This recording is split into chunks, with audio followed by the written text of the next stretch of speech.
bem-vindos a mais um programa Tricetados, o seu programa diário de entrevistas, aqui pelo Grupo Diário de Comunicação. De segunda a sexta, às 19 horas, no canal 27.1, você assiste as melhores entrevistas sobre os temas mais atualizados do momento. E o nosso entrevistado de hoje é o nosso querido O Caprini. Muito obrigado, Trícia. Obrigada a você, meu querido. Que honra estar aqui novamente com você. Hoje para tratarmos de um assunto diferente, né? Um assunto diferente. Vamos falar sobre política, Caprini? Vamos falar sobre política, né? Vamos falar... E esse ano é um ano muito importante, né? 2026, a gente já sabe que é um ano aí crucial para o que a gente entende como conjectura política, né? Mas aí fica o questionamento, sabe, Trícia? Será que as pessoas estão preparadas realmente para discutir sobre política? A gente pode mudar o tema. Né? Nós quase demos um furo na questão da pedofilia, que nós gravamos bem antes do Felca e foi perdido, né? Poderíamos, ajudando, né, nessa situação. Até os códigos secretos. Isso. O nosso amigo Caprini hablou total aqui. Mas assim, se você ainda não me conhece, eu me chamo Caprini, eu sou economista de formação, sou pesquisador, sou escritor, sou analista político, me encontro aí como um produtor de conteúdo dentro da internet, abordando principalmente sobre a história política, sobre o que aconteceu até hoje, para a gente poder entender se nós temos uma mudança ou não no Brasil. O conteúdo do Caprini é muito interessante porque ele não fala da política sem embasamento, né? No passado, na formação das teorias políticas, nas teorias econômicas, como a economia interfere na política, né, Caprini? Isso. Na realidade, Trícia, o que eu percebo é que hoje nós não gostamos de política. Nós estamos consumindo narrativas. Parece que as pessoas estão totalmente emocionadas e polarizadas. E tu sabe que isso, de uma forma neurológica, tem até estudos que mostram que parece que o nosso sistema cerebral ele entra em guerra. A gente não consegue conviver com a opinião do outro. E o grande problema que acontece dentro da conjectura política é que as pessoas elas não sabem o porquê elas votam, elas não sabem porque elas gostam de determinados candidatos ou de determinadas ideias. Então, dentro das redes sociais, o que eu faço? E elas nem se lembram em quem elas votam. E elas não se lembram em quem elas votam. Hoje, eu acho que o político ele se tornou um novo jogador de futebol e eu vejo que as pessoas, no sentido de... As pessoas parecem que elas querem torcer. São os times, né? São os determinados tipos de times. E hoje nós temos uma grande polarização no Brasil, que é entre perspectivas. Eu gosto de dizer que direita e esquerda, dentro da conjectura do Brasil, elas são perspectivas, porque no fim as pessoas não sabem o que elas são. Na verdade, são narrativas diferentes, mas tudo muito entrelaçado se a gente analisar a gênese dos partidos. Isso. Né? E existe um ponto dentro do contexto político que eu acho muito, muito interessante, né? Quando eu falo sobre a questão da própria conexão da narrativa. Hoje eu percebo que no cenário ganha quem é mais emotivo. Parece assim que todos os políticos, ao invés de estudar a Constituição, eles estão estudando programação neurolinguística. Ah, sim. Para entender quem vai hipnotizar mais. E hoje nós temos o quê? Políticos influencers, que não fazem o seu trabalho. Não, e outra coisa, essa época do ano, não sei você, mas a gente que trabalha com TV, nos anos eleitorais, nós recebemos muitas propostas para media training, para preparar políticos e é engraçado, para falar bem e tudo, para ter desenvoltura, para escrever discursos. Agora, o engraçado é que tá tão artificial que você vê a mudança de aparência das pessoas, né? É tão... Sabe, parece um grande Big Brother que cada um vai com seu personagem construído, a sua narrativa, né? Faz a sua campanha na rede social, uma pré-campanha numa rede social e deixa uma turma administrando lá. Né? Isso, e esse eu acho que esse é um dos grandes problemas, mas eu entendo também a frustração das pessoas. as pessoas consomem narrativas porque elas estão cansadas de propostas. Não adianta o político falar que ele vai ter a melhor infraestrutura ou que ele tem a melhor proposta. As pessoas sabem que ano que vem a passagem de ônibus vai aumentar. Elas sabem que ano que vem a questão da sua rua ali vai ficar totalmente... buracos vão ficar totalmente prejudicados. As pessoas elas estão tão frustradas que é mais emotivo quando eu tenho um político de estimação do que eu cobrar. Porque quando você vai analisando, Trícia, a grande parte da população brasileira não sabe, por exemplo... a diferença, às vezes, de um deputado estadual para um vereador. Aí você vai verificando que tem vereador falando, por exemplo, na campanha eleitoral, dizendo eu vou construir escolas, eu vou aumentar o policiamento. Sendo que assim, não é eu me lembro uma das coisas mais engraçadas, eu me lembro daquele momento em que a gente teve um racionamento de energia elétrica, né? Gente, a Eletrobras era uma empresa federal, né? E aí as pessoas discursavam e falavam a respeito do problema do racionamento que nós passávamos, eu acho que 6 horas por dia sem energia. Isso. Né?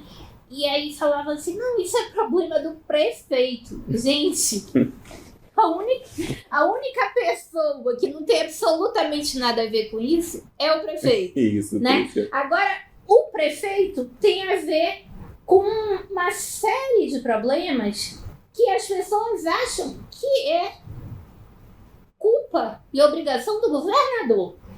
E aí tem uma série de... Então, é muito importante que vocês vejam qual é a atribuição do prefeito, do governador, do presidente, qual é a atribuição do vereador, do deputado estadual, do senador, federal e o senador. Que, por sinal, eu já perguntei para a maioria das pessoas. Eu ainda não encontrei uma pessoa fora da política que soubesse me explicar a diferença de um deputado federal para um senador. Eu acho que a gente pode explicar agora. Gente, o deputado federal, ele é o representante do povo daquele estado no parlamento. Então, quando você elege um deputado federal, e é por isso que eles são em número proporcional à população daquele estado, você está elegendo a pessoa que vai votar pelo seu interesse nas leis, né, que são feitas pelo parlamento.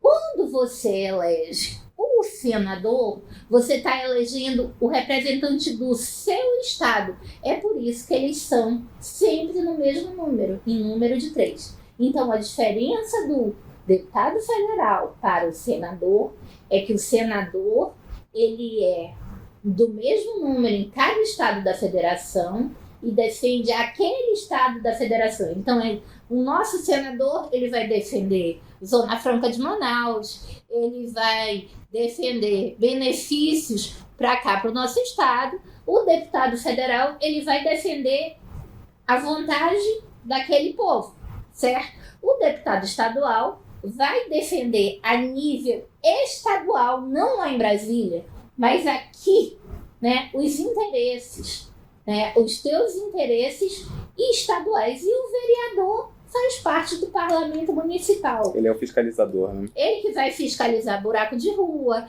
A conta do prefeito, as contas do prefeito. Né? Ele que vai fiscalizar questões de administração municipal, onde foi parar o seu dinheiro público, investimentos, né, em casas de tintas, enfim, e uma série de outros detalhes, né? Existe, e aí quando a gente entende disso, hoje nós temos, como você disse, uma polarização, né?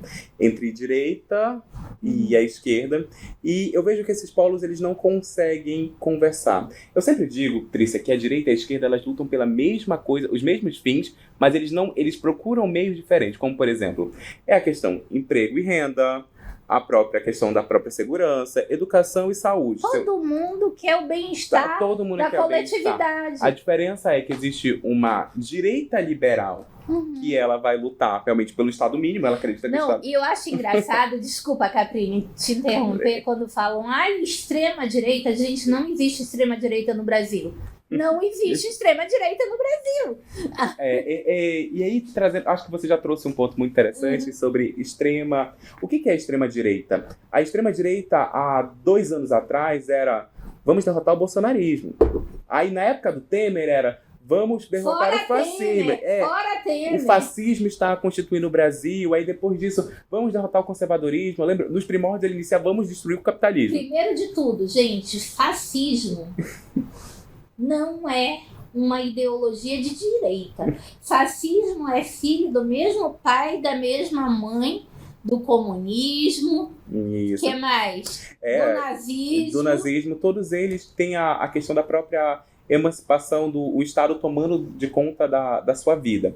Mas, por exemplo, quando a gente volta sobre o ponto que nós estávamos conversando sobre a questão de narrativas, quem ganha com essa discussão é o político. É o melhor influencer. É o melhor político, ele vai ganhar com isso, porque para ele é importante que, primeiro, você vote, que ele tenha, por exemplo, as emendas parlamentares, e ficam nesse ponto. Eles não conseguem conversar, por exemplo, se a esquerda vai constituir um programa, um exemplo, vamos constituir aqui um programa para construir uma ponte.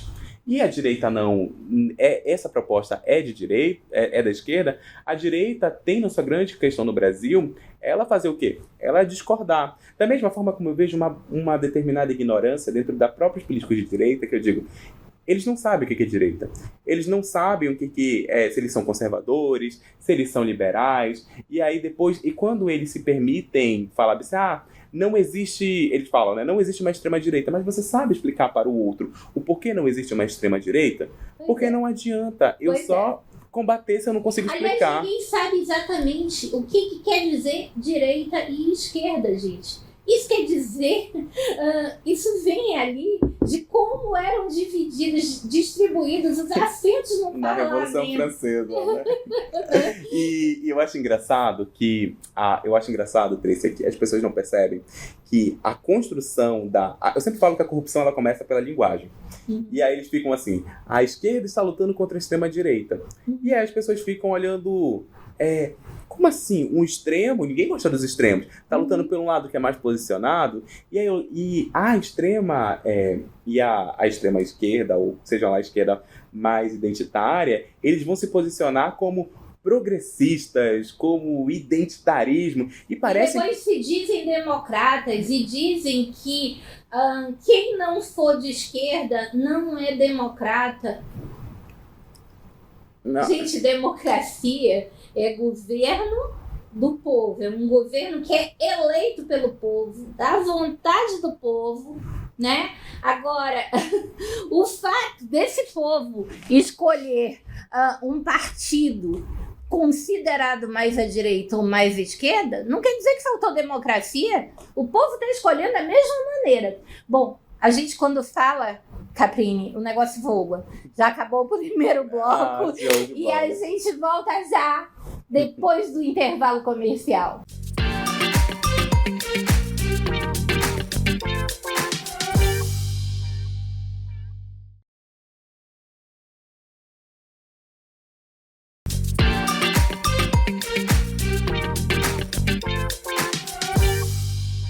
Voltando aqui nesse segundo bloco, falando da questão política, de polarizações, de quem financia os programas sociais do Estado.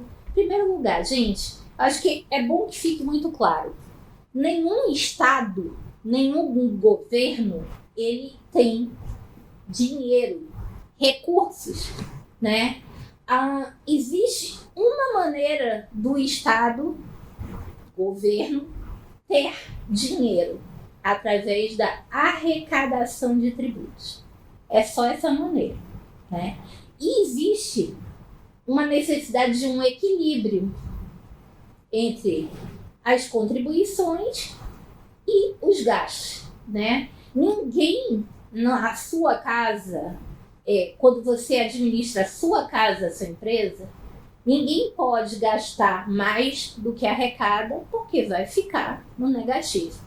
O Estado, ele também tem que ter limite, ele não é um poço jorrando dinheiro. Ele tem uma arrecadação e ele precisa que dentro daquela arrecadação, né, caibam todas, tudo que está determinado na Constituição, certo, Caprim? Certíssimo.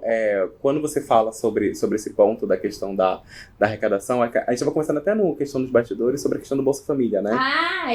Bom, gente, eu vou tentar reproduzir aqui um vídeo.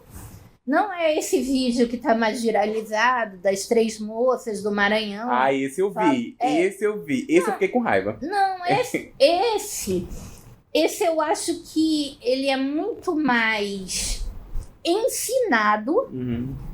Ele é muito mais instruído por alguém que está lá dirigindo do que esse que eu vi, que me parece que é uma coisa espontânea. Uma senhora falando o seguinte: eu não sei por que tem gente que tem raiva de nós que ganhamos o Bolsa Família. O Bolsa Família é um direito nosso.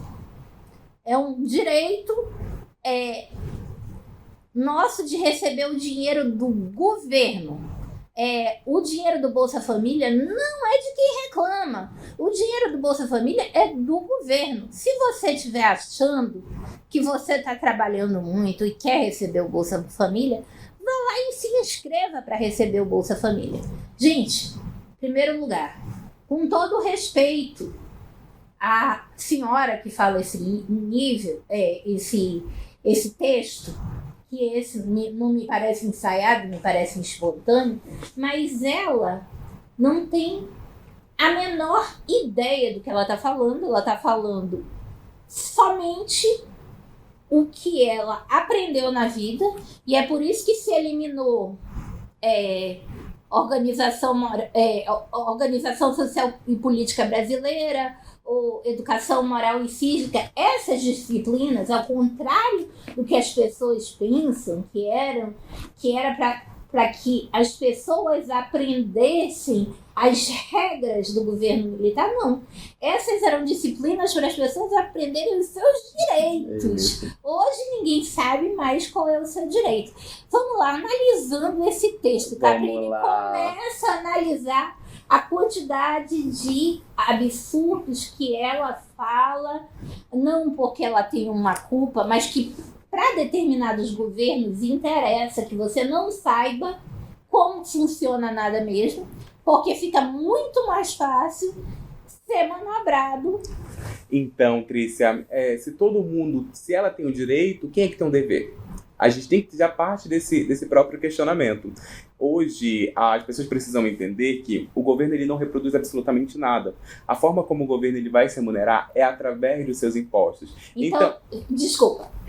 Entendam, o governo não produz nada, ele não tem dinheiro próprio. Não pensem que o governo tem uma máquina de fazer dinheiro e vai fazer dinheiro. O nome disso é inflação. Isso. O único dinheiro que muito bem colocado, Trícia. Né? O único dinheiro que um governo pode ter vem através da arrecadação do que o contribuinte paga, do que o Caprini paga, do que eu pago, dos 27,5% que a gente paga ao receber, né? De tudo que a gente paga nos tributos embutidos, na conta de energia, enfim. E existe um problema muito grande, por exemplo, que quando uma pessoa faz um discurso desse, alguém vai ter que pagar essa conta. Exatamente. Hoje nós passamos, se eu não me engano, 3 a 4 meses só pagando imposto para o governo. Uhum. Nós temos mais de 11 cidades que têm mais pessoas cadastradas no Bolsa Família do que pessoas, por exemplo, de carteira assinada. Uhum. Tem pessoas que recebem benefícios aí que chegam às vezes a 2 mil a mais. Gente, qual é o incentivo que a pessoa vai ter? Qual é o problema disso? Que a dona fulana pergunta, qual é o problema disso? O problema disso é a insolvência. Falando em bom português, é a falência do Estado. Quando o Estado tem mais contas para pagar do que ele arrecada, ele vai pro buraco. Vocês não acham que a Venezuela ou outros países que a população passa necessidade, passam por outro motivo? Não, isso é a falência total do Estado. E esse é um ponto muito importante que você colocou, a questão da própria Venezuela, muito bem colocado.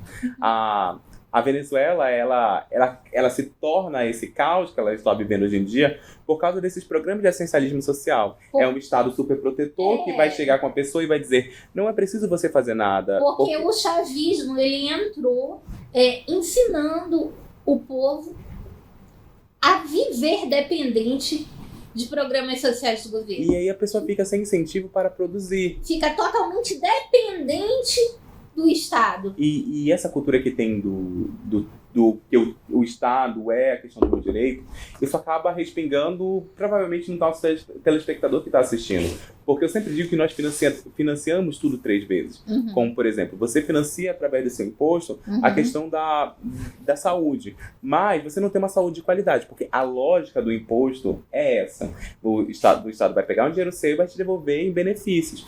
E acaba acontecendo que você tem que pagar plano de saúde, consulta por fora, escola para o filho, lazer. E isso vai... Tudo você paga 3 vezes da seguinte maneira, gente. Quando você fala nos direitos básicos, que são saúde, educação, segurança, então vamos lá.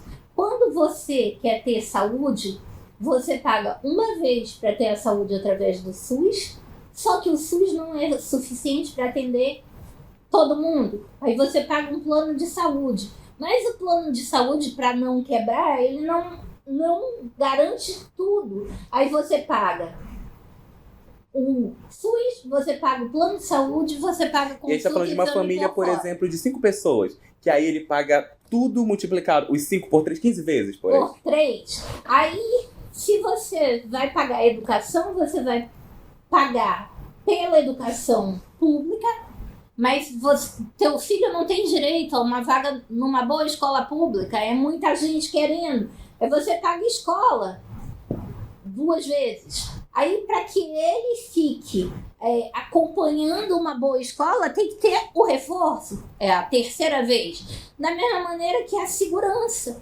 né?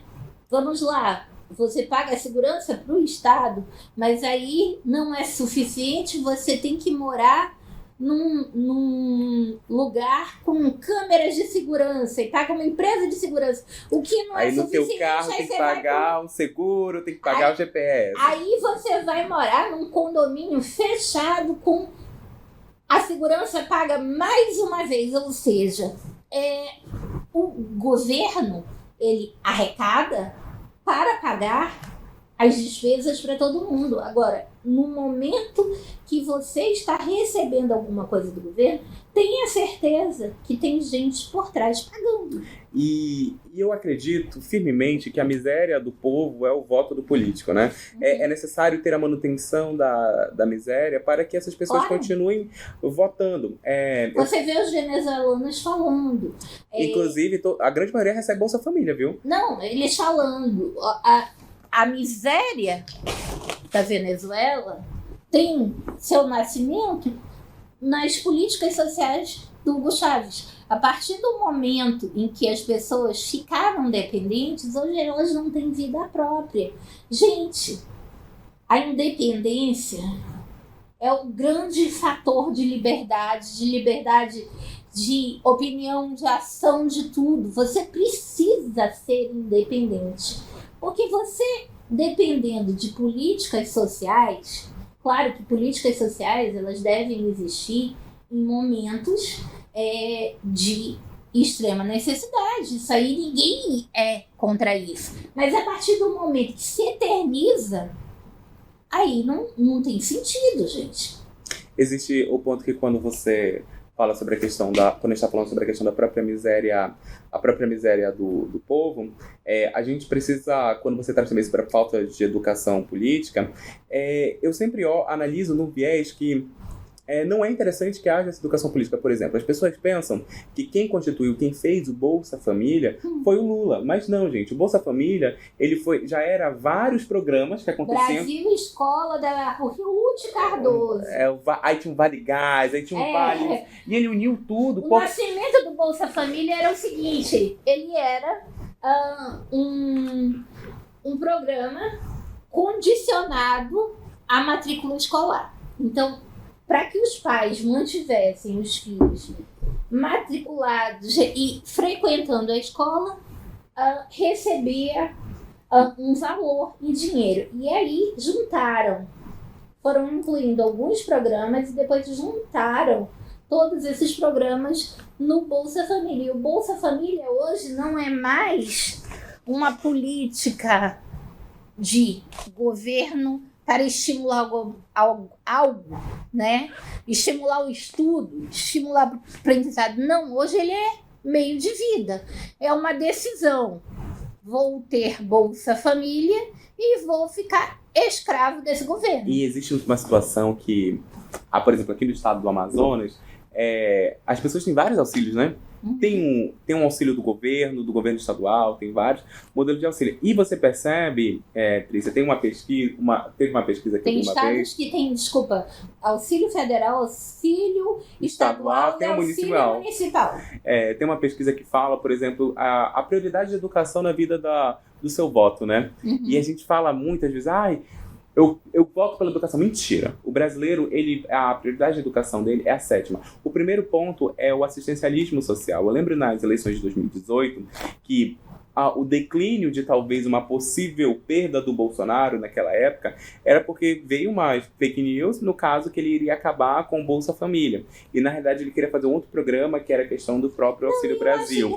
Eu acho engraçado, porque tipo assim, olha como é uma guerra de narrativas. Quando o Bolsonaro vem o Bolsa Família, lembra da história do meme do R$300?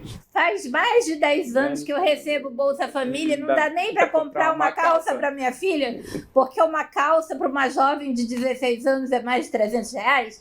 Naquele tempo, o Bolsa Família estava numa faixa de R$170. Por filho. Né?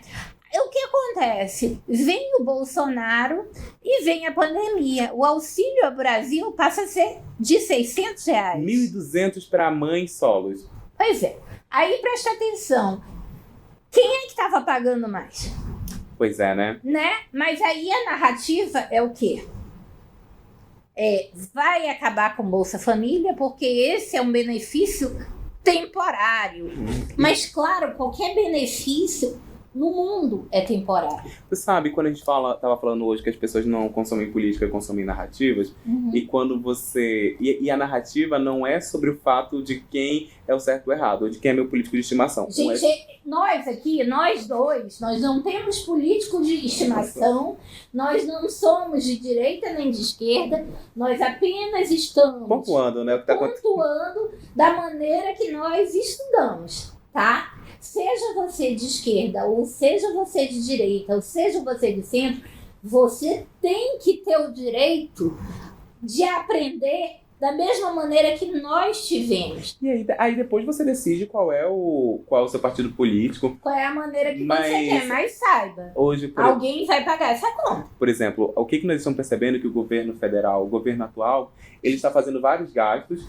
Hoje nós temos uma das maiores dívidas que o Brasil já teve na sua história. Acaba acontecendo que ele está tirando da educação, está tirando da saúde, está tirando de vários pontos. A gente precisa colocar isso num próximo programa, porque nosso tempo acabou. Mas a gente já convida para esse próximo programa, que a gente já começa com esse tema. Obrigada pela audiência e até o próximo programa.